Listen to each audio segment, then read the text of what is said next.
Okay, so now let's talk about the scholarships. And I gave you some steps and also have here a checklist for you to use it, to think about when you're putting together your process for your scholarship, right? So here's some of the steps. The most important thing is to find the right scholarship. Like, for example, she said here, oh, it was only for second-year students. So if you don't qualify, it is not worth it trying that scholarship. So if they, for example, are asking for a 3.5 GPA and your GPA is 3.2, you do not qualify. So you're wasting your time. Most of the time, you're not going to be able to get that scholarship. So find the right scholarship. You review the requirements.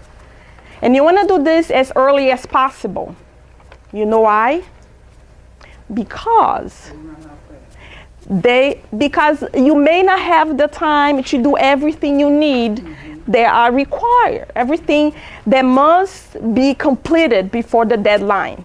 And I'll give you an example. Often they request a statement from an advisor, from depending on the, like if it's a religious one, from a church that you attend, for doctors. And you can't expect somebody to be able to give you everything you need in 24 hours or 48 hours. If you're a last minute person, doesn't mean that the other person is going to be able to complete the requirements by that time. So you want to go ahead and review everything. So select the proper scholarship. Think about your personal statement, and we're going to go over your personal statement. This is one of the most important parts of your scholarship application. And I'm going to tell you. Request a letter of recommendation if it's needed. Now, think about this.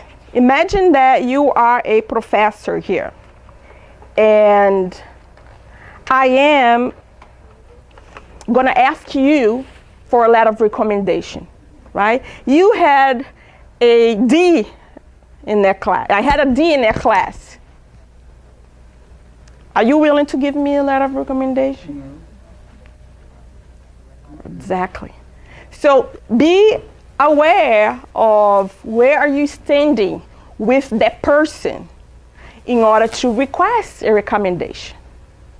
I had not too long ago, somebody asked me for a recommendation, and I'm very, very picky. I only give recommendations to people who I believe deserve whatever I'm recommending. And the person came the last minute, needed for the following day, and I said, well, 2 reasons I'm not going to give to you. 1, because I don't think you deserve this recommendation, because A, B, C, and D. And 2nd, when you're asking the day before, I don't have the time to put that together, even if I was willing to do so.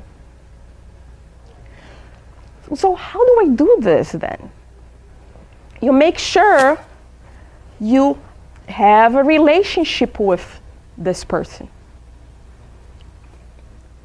You took a class 2 years ago, you got this A, and now you ask for recommendation. The person doesn't even remember who you are.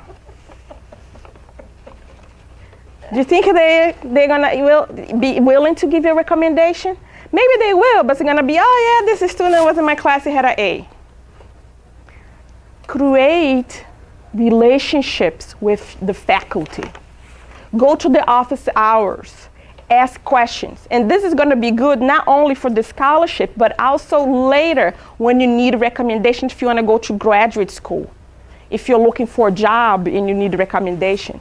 So create a relationship with the faculty, or the people you're working with. Your advisor in TRIO, your other advisors here. Take the time and go visit them, talk to them, express your needs.